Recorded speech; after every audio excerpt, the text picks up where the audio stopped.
Folks, another major development today in the Charlie Kirk case, but not one you would have expected to hear.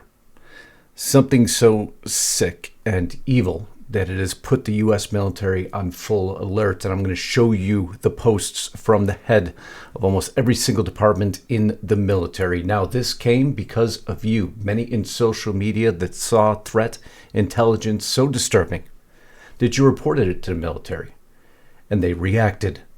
That's how bad this is, and it's the majority of the story we're going to be covering today. I can't believe I am going to have to cover it, but nonetheless, those of you at Restricted Republic noticed the story I covered yesterday. Those on the public platforms did not see me because I was over on Lisa's channel giving you another major update, disturbing update. It seems to be par for the course, but as I warned all of you ahead of time, this story will continue to develop.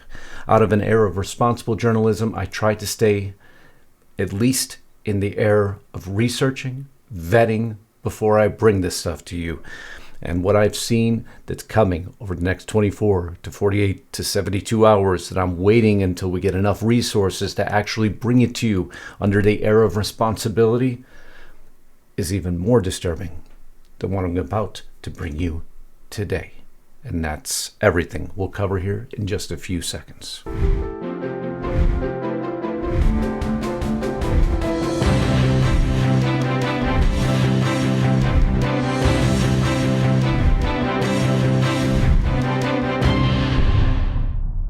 Not letting us down again, the HuffPost started their day with, three primary stories.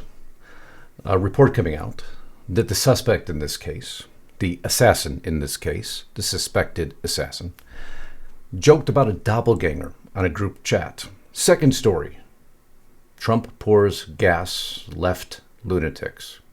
It seems like I bring you that story every day from the HuffPost, isn't it?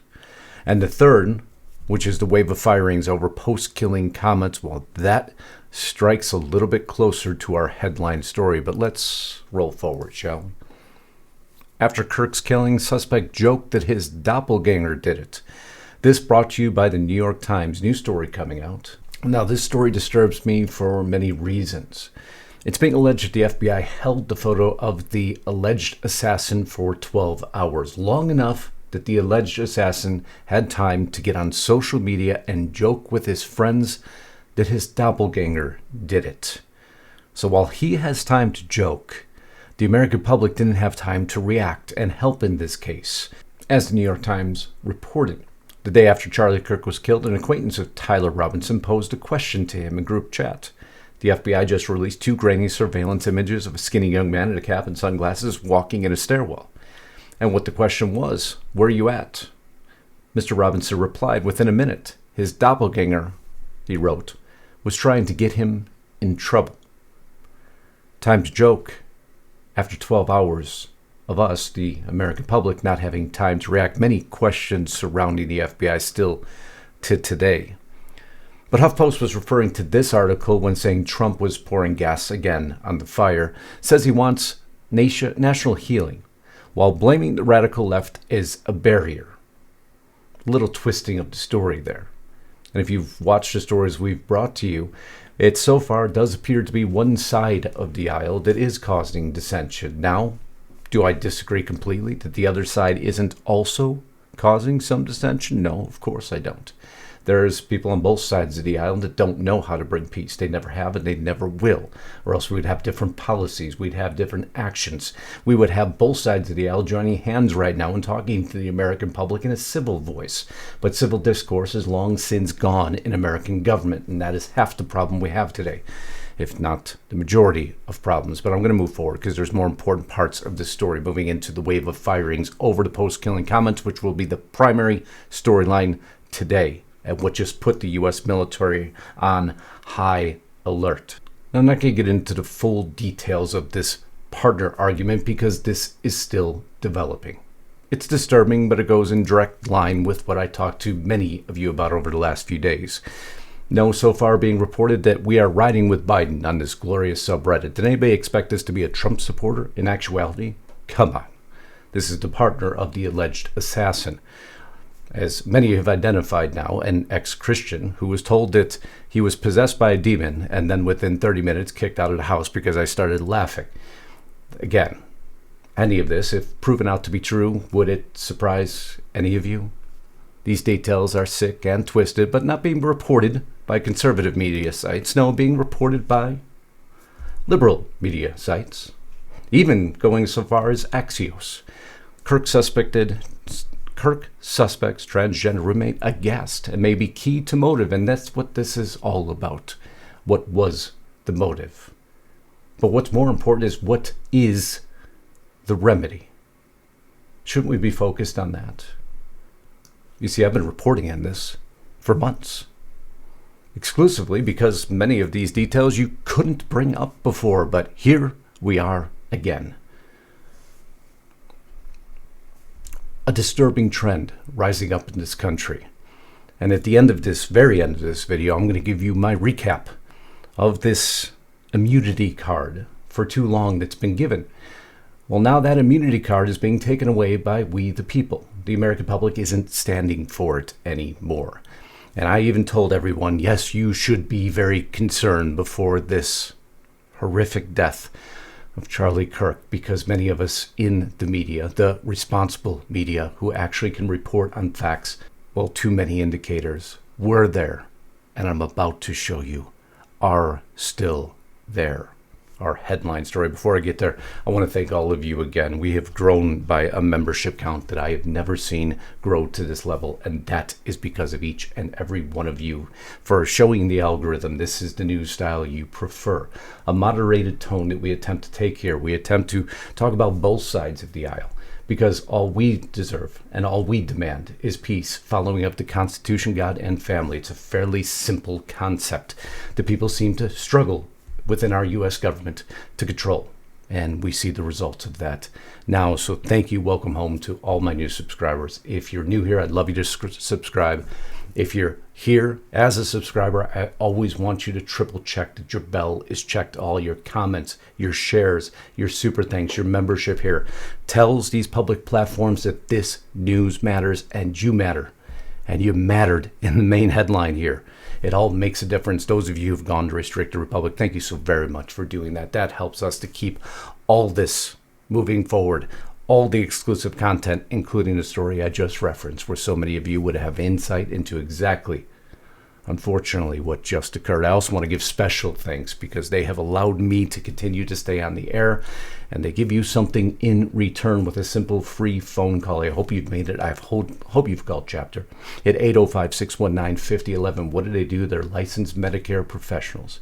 The average person who calls them saves $1,100 a year. That's how easy this is. Medicare can be tough to get through all the options in your area. What do? They understand how it works. Sometimes under 20 minutes or less, they can determine if you have the best plan or not. If you think you do, great. A free phone call determines you do, and you'll feel great about yourself. Or maybe under 20 minutes or less, you'll find out you don't have the best plan, and they save you money by talking to a live person. And guess what? You'll feel great about yourself and move forward with your day by calling 805-619-5011, a free phone call. That's all it takes, folks. Licensed Medicare professionals talking to live people who help see you through a very complicated system for you or a family member. Love you to share that number. That helps me, it helps you, and it helps keep these lights and cameras on. Please give Chapter a call today. But now let's get back to this story. So again, the mainstream media will be vetting out motive here for the next several days, and I'm not going to get into the depraved nature of what's happening. I could just sit here and tell you I told you so, but what good does that do? It makes no difference because there is a bigger story happening right now. A story that put the entire U.S. military on notice because of posts like this reported by people like you. Now you've noticed I blocked out the identity of many within the U.S. military who are being outed by people like you for disturbing posts celebrating the tragic assassination of Charlie Kirk.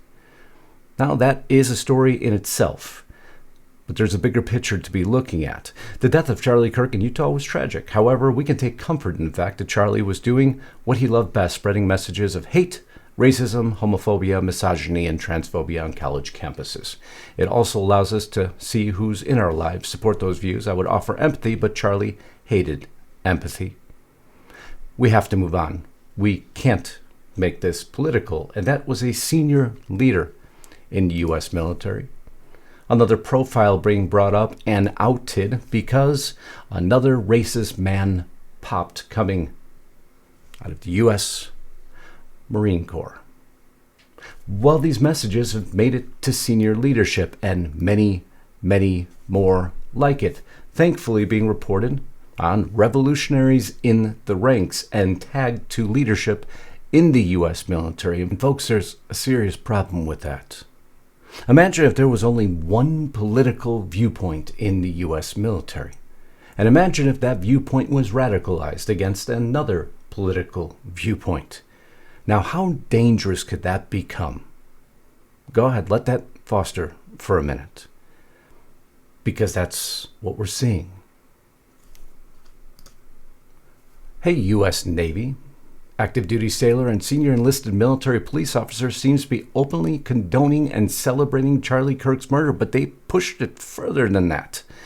In posts that they are now showing to senior leadership, to Secretary of War, Department of War. Y'all want us to have the same empathy that Charlie Kirk despised, or is there another kind? I'm seriously asking for me and my friends. Maybe this is kind of a reminder that you absolutely have a choice in this legacy. Live by the sword and you'll surely die by it. Senior military leadership. The anti-war venom is everything. We have a very serious problem in our hands. Army, Air Force, Coast Guard, Navy, Secret Service. Don't believe me? Talk to senior leadership. Listen to senior leadership. This coming out of the U.S. Coast Guard, who's aware of inappropriate personal social media activity made by a member regarding recent political violence. That social media activity is contrary to our core values. With the support of DHS, we are actively investigating this activity and will take appropriate action to hold the individual accountable where we recognize the harm such behavior can cause and remain steadfast in ensuring the conduct of our personnel reflects the trust and responsibility placed in us by the American people. Well, that's one department. How about the Secretary of the Army? Posts that celebrate or mock the assassination of a fellow American are inconsistent with Army values. Full stop. Pete Hegseth weighing in on this also. We're tracking all those very closely and will address immediately. Completely unacceptable. Now, folks, we have a problem here, don't we? But it goes further. Michael Flynn stating, fire every one of these from their respective services immediately and look very hard at removing the most senior leaders who created this culture. This deep down in the ranks, we must focus on war winning and not this utter nonsense and hatred being spewed about a fellow American who was brutally assassinated. See, we've made everything political, including our departments in the military.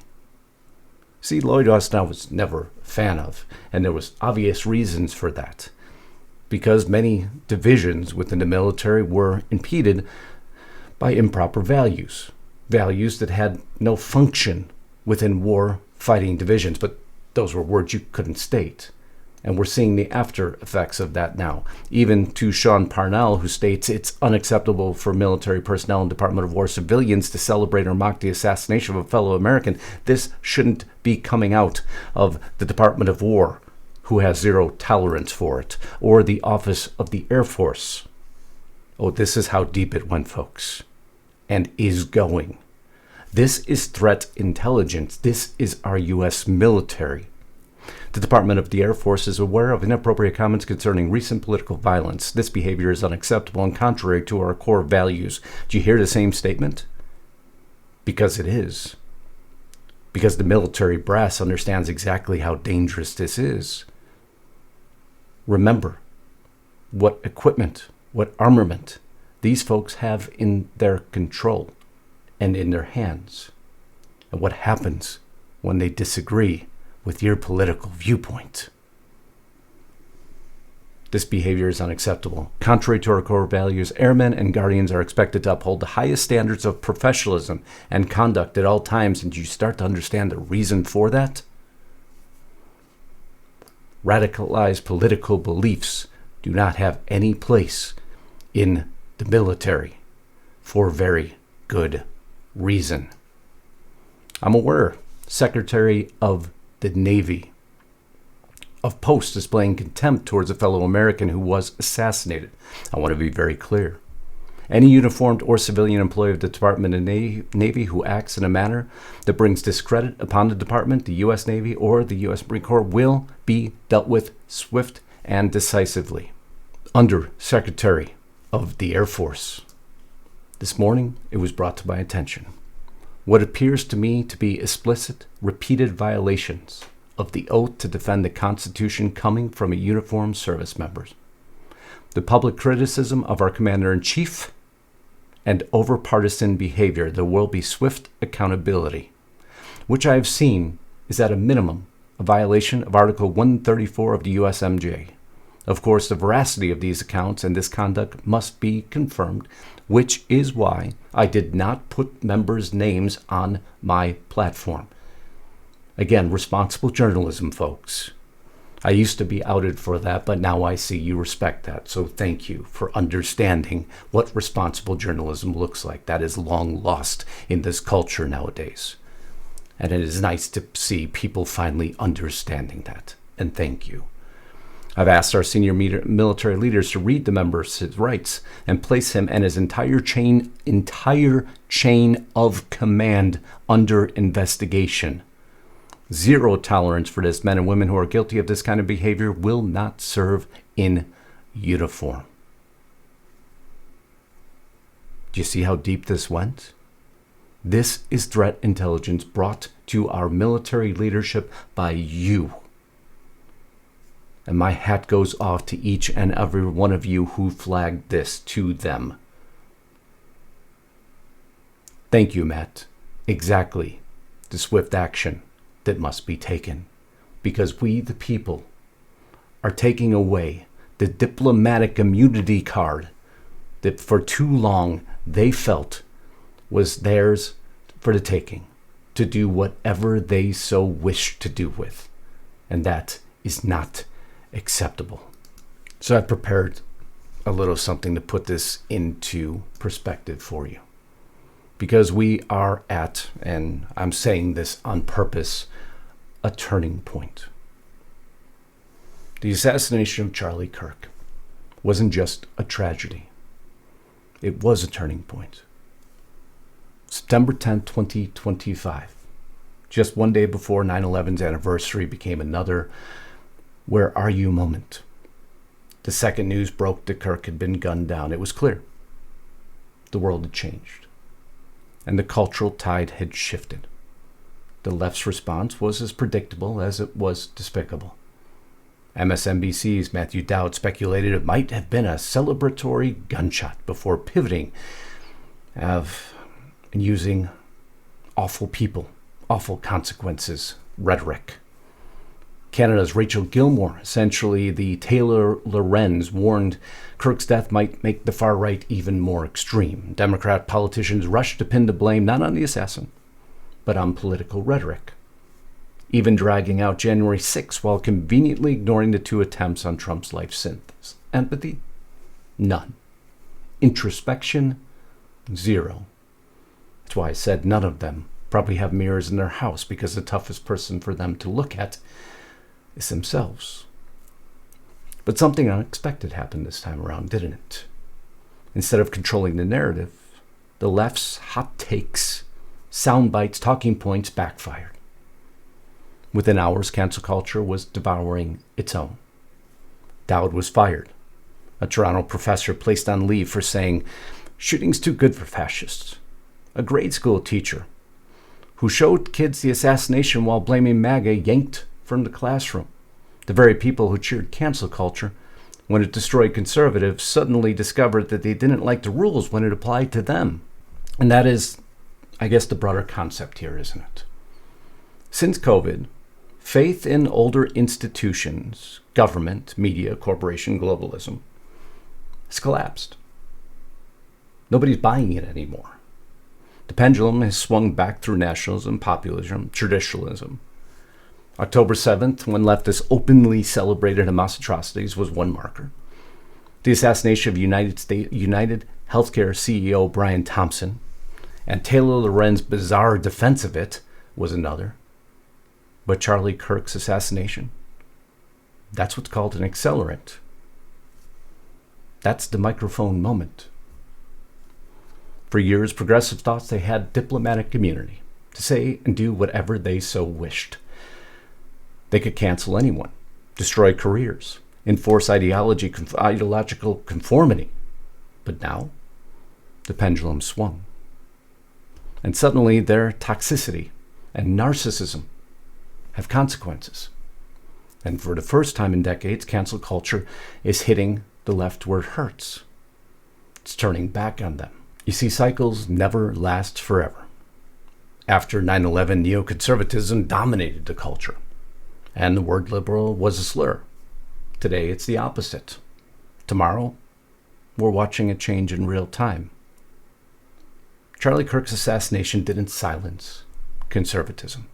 It may have marked the moment the culture and the cultural tide turned. Now, what do we see for tomorrow? Is the era of left-wing dominance look like it's over? What comes next? Folks, we're watching what comes next in real time. And we'll be here together to find out together. I'll just be here to help you paint the picture of what it's going to look like. Remember, and there's a reason why I say this at the end of every broadcast, that I love you all. Because love and adhering to our core values, as you heard every military leader state, letting the Constitution, values, love of family and God drive this broadcast is what will see us forward. I love you all. And until next time, Godspeed and God bless. Justice Knight, signing out.